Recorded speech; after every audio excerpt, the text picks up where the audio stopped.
Control Alt Delete with PowerPoint. All right. Am I on the? No, I'm not on the first slide. I got it back. All right. Over the past several weeks, we've learned how someone gets into Yah's family. This week, we're going to look at just who that is. We talked about it for 3 weeks, how you get in there. Now we're going to talk about how you get in. Now there's a new, who it is. There's a new Torah cycle that's just begun. We're beginning in Genesis 1. We're going to read through it again. But I want to issue a challenge, and Martha touched on this a minute ago, but I'm going to get a little bit more specific. I'm not asking you to stop reading the Torah portions, but what I'm asking you to do is to read the Torah itself as a story. Read it through this year. You might get through it once, you might get through it twice, you might get through it 3 times. But as you get through it, you're going to notice. I'm going to say it later in, but I'm going to say it now too. The scriptures were written about a lot of people, but they're only written to one group of people. Okay? And that line of group of people, we have a trace through, and the New Testament bears it out. With 2 accounts of the line of Messiah. Okay? Luke's account and Matthew's account. That line has been kept in detail. We know how it follows all the way through. There's a reason for that. He wants us to know. That's for our benefit. We have the scriptures today for our benefit to record the things that he did and that he's going to do, as somebody mentioned the prophets earlier, okay? So, read through, you don't have to do it in one sitting, but just read through it. Genesis all the way through to Deuteronomy, and then go back and read it again, and get familiar with the whole thing instead of taking pieces of the Torah portion like you are. And when you read through the Torah, I'm not asking to, tie it in with the prophets or anything yet. Just read through the Torah. All right? That's just a challenge. I just said that. And I just said that too. Okay. All right, my reasons for the challenge are many, but here's a few. The book of Genesis lays the foundation for the family. The scriptures are about Yah's people. Other people are mentioned when necessary, but the core is about his people. Genesis tells us how the family came to be. It's the only book written by Moses in which Moses did not have any actual personal experience with. Okay? The story of Genesis was dictated by Yah to Moses on Mount Sinai. He didn't witness any of the book of Genesis, only through the dictation that Yah gave him on Sinai. Genesis 1 through 5 tells us of the creation. The serpent deceives, man's disobedience, Adam and Eve being put out of the garden. Adam and Eve begin to populate the earth. And the lineage from Adam to Noah is given to us in those first 5 chapters. In Genesis 4, can you hear me when I'm turned away, John? Yeah, I can see. Okay, all right. Now Adam knew his wife, and she conceived and bore Cain, and said, I have acquired a man from Yah. In Genesis 4:2, she bore again. At this time, his brother Abel. Now, Abel was a keeper of the sheep, but Cain was a tiller of the ground. I've mentioned before, I think they're twins. Part of the reason I believe that is, back up, is we mentioned she conceived once, but she bore twice. Is that a big thing? No. But could it mean that they're twins? Yeah. Okay. All right, now I want to read we're going to read Genesis 5, 1 through 5, because I want to point something out to you from there.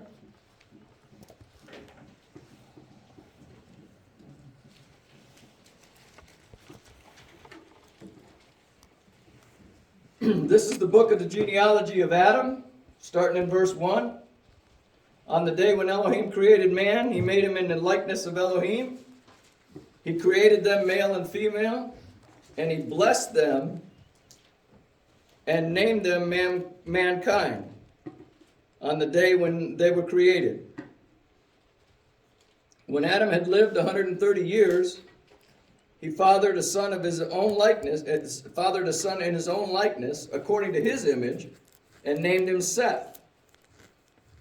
Then the days of Adam, after he fathered Seth, were 800 years, and he fathered other sons and daughters.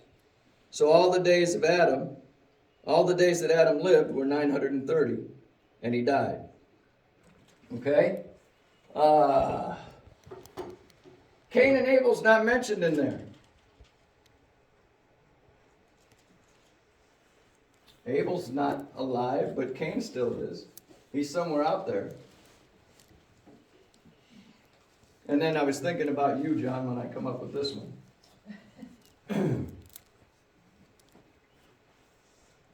Abel's murder. Could that have been one of the reasons we keep seeing the second selected, the younger selected, as we go through the rest of Scripture? It's just something for you and I to think about. I'm really not looking for an answer from you or a response at all, but you and I have talked about it's the younger that gets selected many times over, right? In Genesis 5:3, Adam lived 130 years and begot a son in his own likeness after his image, and he named him Seth. Chapter 5 shows us Adam's bloodline from Seth to Noah and his sons. You get down to the end of chapter 5 in verse 32, and it says, "And Noah was 500 years old, and Noah begot Shem, Ham, and Japheth." Then we get to Noah 6 through 9. We get to Genesis 6 through 9. The wickedness of man on earth, the wickedness of man as earth was populated. Noah and the ark, the flood, the judgment, Noah's deliverance, and Noah's family. Let's go through Genesis 6, 1 through 5. We've been through this before. We're going to go through it again. You've been through it 20 or 30 times in this place, at least. All right. Genesis 6, verse 1. Now it came about, when mankind began to multiply on the face of the land, and the daughters were born to them, that the sons of God saw that the daughters of mankind were beautiful, and they took wives for themselves, whomever they chose. Then Yah said, "My spirit will not remain with man forever, because he is also flesh. Nevertheless, his days shall be 120 years." Verse 4.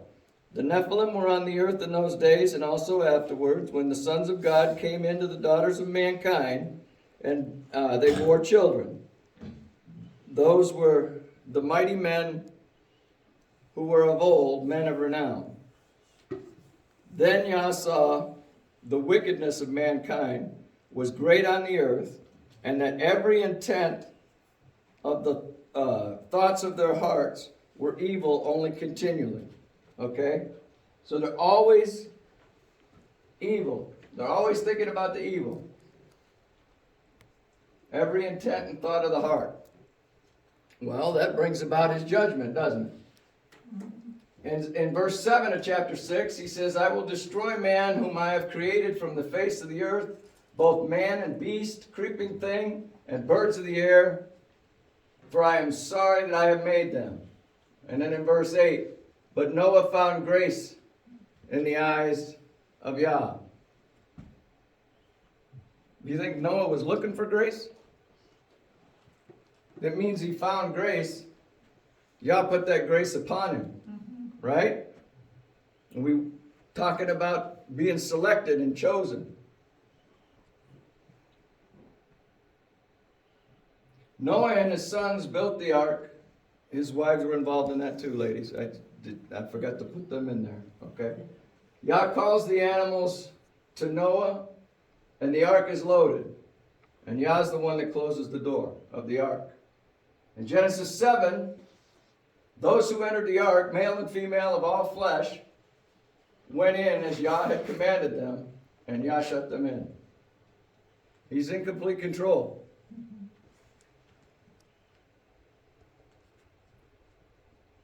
And I doubled that for some reason. Okay.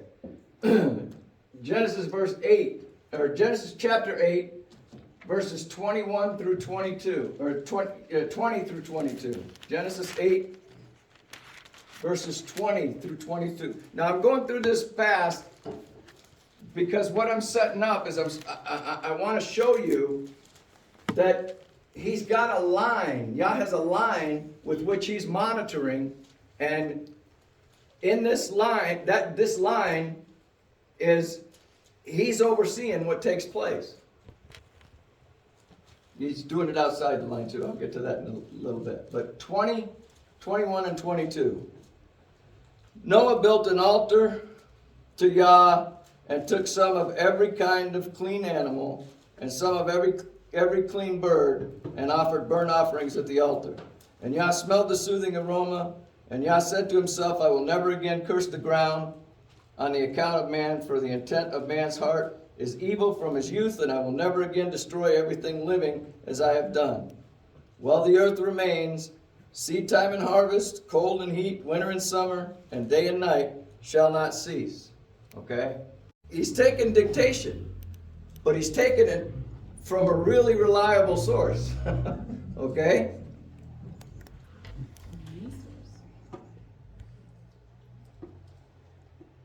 All right. Now at this time in the story, as we're buzzing through Genesis, there's only 8 people on the face of the planet. There's only 8. Yet evil still exists.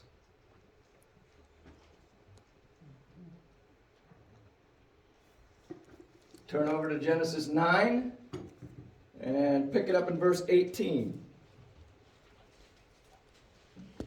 and through 27. Genesis 9 verse 18. Now the sons of Noah who came out of the ark were Shem, Ham, and Japheth. And Ham was the father of Canaan. These 3 were the sons of Noah. And from these the whole earth was populated. And Noah began farming and planted a vineyard. He drank some wine and became drunk and uncovered himself inside the tent. Ham, the father of Canaan, saw the nakedness of his father and told his brothers outside. But Shem and Japheth took a garment and laid it on both their shoulders and walked backward and covered the nakedness of their father. And their faces were turned away so that they did not see their father's nakedness. When Noah awoke from his wine, he knew what his youngest son had done and said to him, So he said, Cursed be Canaan, a servant of servants he shall be to his brothers. He also said, Blessed be Yah, the Elohim of Shem, and may Canaan be his servant. May Elohim enlarge Japheth, and may he live in the tents of Shem, and may Canaan be his servant. Okay.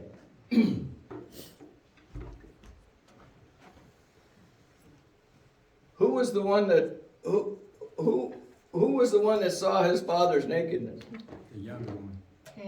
Ham was, right? Who did Noah curse?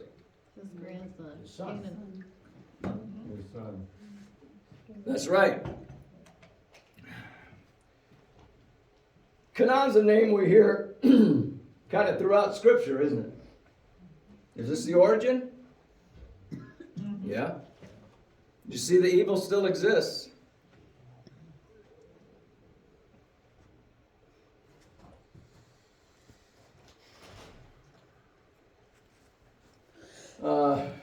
We talked about Ham was the father of Canaan. That was mentioned twice in verse 18 and verse 22. And then he cursed Canaan. And then he said, Blessed be Yah, the Elohim of Shem, and may Canaan be his servant. All right, we read that. You can't see this. All right, I broke this down.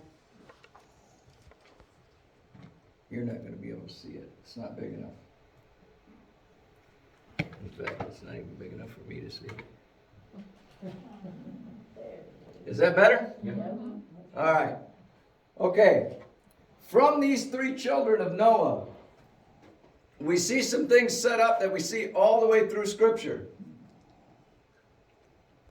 Shem had children. We're told in chapter 10, verse 22, the sons of Shem were Elam, Asher, Arphaxad, Lud, and Aram. Arphaxad's pretty significant. We'll get to that in just a minute. Ham, listen to Ham's sons. Cush. Does anybody know where Cush is at? Egypt. It is by Egypt. Ethiopia. Mizraim? That's Egypt, that's Egypt. Okay. Well, Kush is more towards Ethiopia. Okay. Put, I don't know. Where that's west of Egypt. Like the Libya area over in that area. And then Canaan. Got the whole wad right there, guys. Well, no. You got a bunch of bad people wrapped up in this bloodline. That's what you've got. And then Japheth, Gomer, Magog, Yavan, Tubal, Meshach. Any of those sound familiar? Now, these nations came after these founding fathers, I guess you would call them. Okay?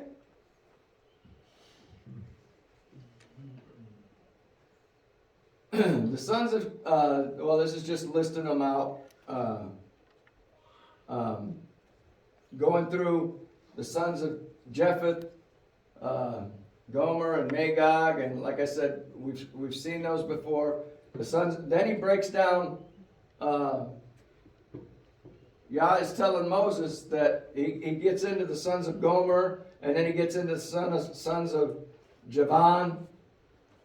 And in verse 5, he says, from these coastland peoples of the Gentiles were separated into their lands according to his language and according to their families into their nations. Okay? So these guys were the coastland people through Gomer's line. The sons of Ham, Cush, Mizraim, Put, Canaan. The sons of Cush were Seba, Havilah, Sabta, Rama, some of these are Sheba, and Dedan. Verse 8, Cush begot Nimrod. Does that name sound familiar? That bloodline's a pretty bad bloodline, isn't it? And then the sons of Shem, Elam, Asher, Arphaxad, Lud, and Aram. The sons of Aram were Uz, Hul, Gether, and Mash. Arphaxad begot Selah, and Selah begot Eber. And to Eber were born two sons. The name of one was Peleg, for in his day the earth was divided, and his brother's name was Joktan. Okay. Again, if you follow the Arphaxad line, goes down to Selah, goes down to Eber. Yah shows us Messiah's line goes through Shem. And he shows us that in the New Testament. He shows us that through Luke. If you look at Luke chapter 3, now remember, Luke goes backwards. Matthew went from Abraham, and then went down to Mary and Yeshua. Okay? Luke does it the other way around. He starts with Yeshua, and then he goes backwards. Who begot? So in Luke 3:35, Surag, the son of Surag, the son of Ru, the son of Peleg, the son of Eber, the son of Shelah. See, now we're in the same area, right? All right? But he adds this, the son of Canaan, the son of Arphaxad, the son of Shem, the son of Noah, the son of Lamech. So we know we're in the right bloodline. Okay? This name is a little different here. And that had me spinning for a little bit. It's not in, well, I'm going to get to that in just a minute. Luke adds this. He adds Canaan between Arphaxad and Shelah. Genesis 10 did not have it that way. The sons of Shem were Elam, and then he gets to Arphaxad. Arphaxad begot Selah, and Selah begot Eber. He wasn't, that Canaan wasn't in there. But there was a footnote in my New King James. And the footnote in my New King James says that following the Masoretic text, the Vulgate, the Targum, Septuagint reads, Arphaxad begot Canaan, and Canaan begot Selah. And then it compares it to Luke 3. What appears to be a contradiction really isn't a contradiction.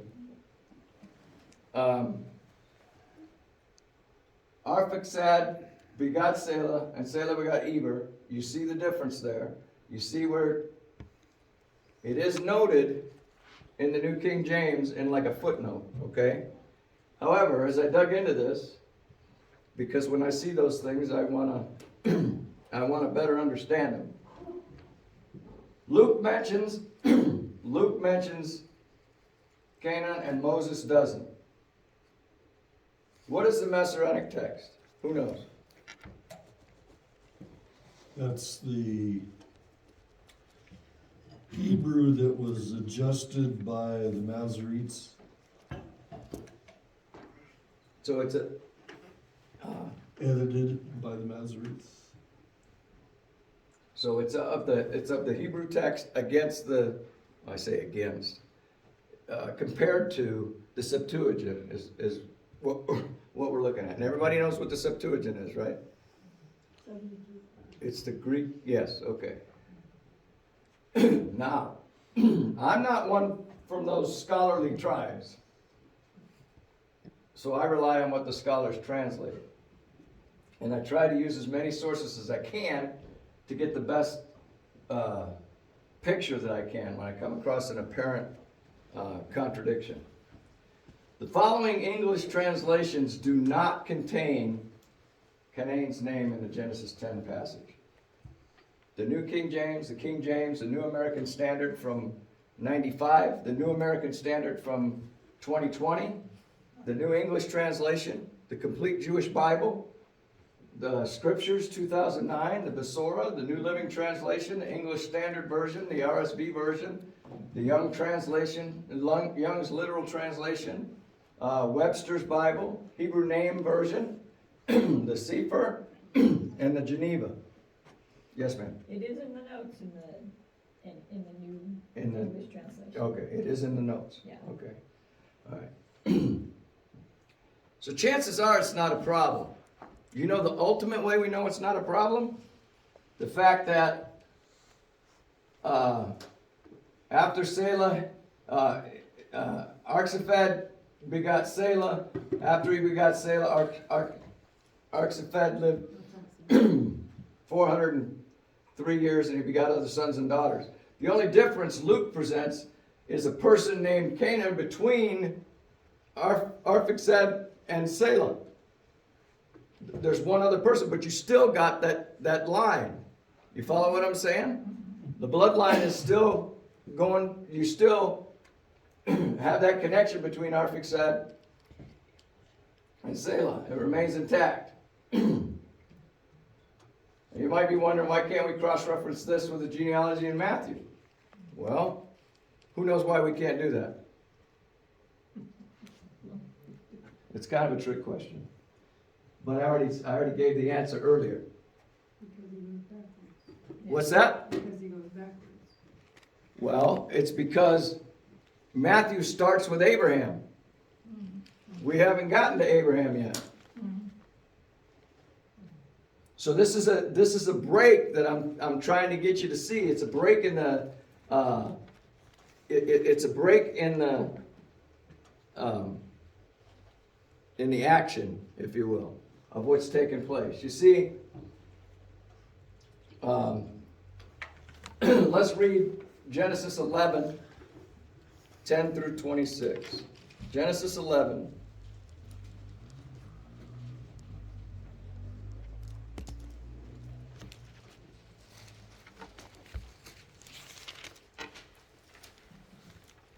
Through 26. And this is subtitled in my New American Standard. It's subtitled The Descendants of Shem. These are the records of the generations of Shem. Shem was 100 years old when he fathered Arphaxad, 2 years after the flood. And Shem lived 500 years after he fathered Arphaxad. And he fathered other sons and daughters. Arphaxad lived 35 years and fathered Selah. This is another passage where Canaan is not in there. Is he in the notes in yours on this one, Martina? Because he wasn't in the New King James. I think they just put it in notes. Okay. So Selah lived 30 years and he fathered Eber. And Selah lived 403 years after he fathered Eber, and he fathered other sons and daughters. Eber lived 34 years and fathered Peleg, and Eber lived 430 years after he fathered Peleg, and he fathered other sons and daughters. Peleg lived 30 years and fathered Reu, and Peleg lived 209 years and after he fathered Reu and fathered other sons and daughters. Reu lived 32 years and fathered Serug, and Reu lived 207 years after he fathered Serug, and he fathered other sons and daughters. Serug lived 30 years and fathered Nahor, and Serug lived 200 years after he fathered Nahor and fathered other sons and daughters. Nahor lived 29 years and fathered Terah, and Nahor lived 119 years after he fathered Terah and fathered other sons and daughters. Terah lived 70 years and he fathered Abram, Nahor, and Haran. Okay? Yes. Actually, it is in the notes. It is in the notes? Yep. Okay. I didn't look down. All right. So it is an interesting point with this Canaan thing, but it's not a toe stubber. It shouldn't hang us up. And I may not even should have brought it up, but I did. All right, so this passage brings us from the repopulation of the earth from the flood up to Abraham. Okay?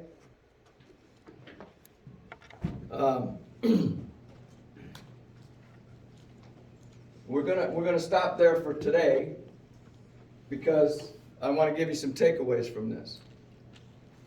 Something I want you to note, and I don't know if you've ever paid attention to this or not. I know you've read it a bunch of times, okay? We know Yah selected Abraham. He chose Abraham. He called Abraham, and he called him away from his country, from his family, and from his father to himself, right? Abraham, now just like Moses had no experience at all of Genesis, Abram had no personal experience of the world pre-flood or immediately after the flood. He's several hundred years after the flood. In fact, we're about 2,000 years from creation here with Abraham, right, John? Roughly? Okay. What's that? I don't know, 15 to 2000 somewhere. Okay. All right. So it's kind of shifting gears here. Now we've got one of the new lives that Yah's called out. And it's from this point that the covenants are made and kept, still being kept to this day. And this is why Matthew starts with Abraham. He starts here because that's where the covenants were made. Luke, being a doctor, he liked to talk about the human race. Okay? He did things a little bit differently. Genesis was takeaways. Things I want you to remember. Genesis was dictated to Moses at Mount Sinai. Yah introduced many people so far. People will see descendants of throughout the rest of Scripture. And although the Scripture is about many people, it's only to his people. Yes? I had a question. It says Genesis was dictated to Moses at Mount Sinai.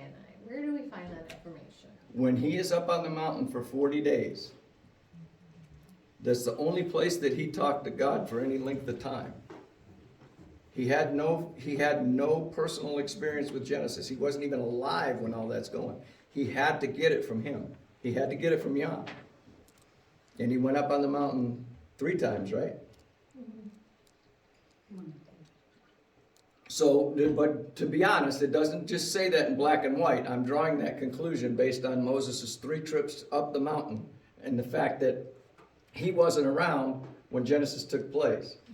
But it was significant enough, it was important enough for Yah thought it was important enough for us to know that history that he gave it to Moses and Moses wrote it down. And we have it today. Didn't Yeshua say,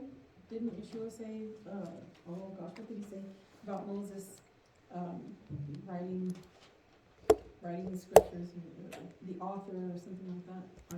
I can't remember what exactly, but Yeshua confirms it, that Moses was the scribe or whatever wrote it down. I'm not sure what you're... Okay. Well, yeah, well, if Yeshua is the Word was in the beginning, and that's what it's referenced. Right. That Yeshua was always there. It was the Word that was always there. Right.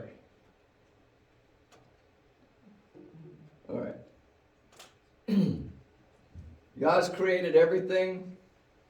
He's created the earth and everything in it. He caused man and beast to be able to procreate. He allowed that procreation to take place until Noah's day. He delivered Noah and his family, as well as the animals, from the destruction of the flood. He told Moses the things he wanted us to know. Moses faithfully recorded them, and Yah confused the languages and he spread the people out. Now I want to talk about something. This is a little off script, but I think next week we're going to pick up with Abram again, and we'll be able to go faster with Abram than we did with this, because we can zip right through the rest of the Torah and skim through the prophets and the kings and get to where we're at now, because we've gone over a lot of that over the past several weeks. But the question comes up often. If Yah's doing all this selection, if he's choosing these people, are we just a bunch of robots? Why should we even share? Why should we even talk about the word if his will is going to be done? And the answer is found in one of Yeshua's parables. The parable of the sower and the seed. Where was Yeshua when he gave that parable? And who was he talking to? He was in Israel, and he was talking to the people of Israel. Okay? Here's the way that Yah set this up, and we have to understand this. We are told to speak the word. We're told to go forth and make disciples, right? And we're supposed to spread the word. Even within his people, the word was not falling on fruitful hearts all the time. There was a great mixture of hearts within that group. It's the same way for us today. The way we know, the way anybody understands that they're chosen and that they have an ear to hear is by hearing the word. And what does Paul say? How can they hear if you don't send someone? Right? So it's not that he made a bunch of robots. He uses his word to draw out those he's chosen. They have ears to hear. Not everybody does. You go through that parable, and two of them are just like lost causes from the beginning. One is bouncing off like this chair if you throw and we've talked to those people. Maybe we have some of them in our family. And then we've got some that, oh, that sounds good, but it costs too much to follow. All right? And then the third soil is concerned about the things of the world. And they're not producing a lot of fruit. You know? He uses his plan as he set it out. And his word is a key part of that. The way that the lost sheep of the house of Israel that he was sent after understands that is by hearing the word. Okay? And I brought it up during Sukkot. But that the depiction that they did in that movie The Chosen, when they were talking about that woman that she asked Yeshua to heal her daughter. And he said, it's not good to give the children's food to the dogs. And in that show, they depicted that, I think, perfectly, because he kind of turned his head, Yeshua kind of turned his head as if he was waiting to hear the answer that he heard. Because he kind of acknowledged that that's what he was going to hear after he heard it. She was not one of his, she wasn't a Jew. And the disciples wanted to get rid of her. But the word had gone out. She could hear the word because her response said, in wisdom. She said, wait a minute. Even the dogs eat the crumbs from the children's table. She understood that. I think only through the Spirit. I think in fact, Paul talks about that. The natural mind cannot understand the things of the Spirit. So you have to have that spiritual mind. And all this stuff ties together. And the thing that I'm trying to drive home this week and next week is if we will read as a story. Now,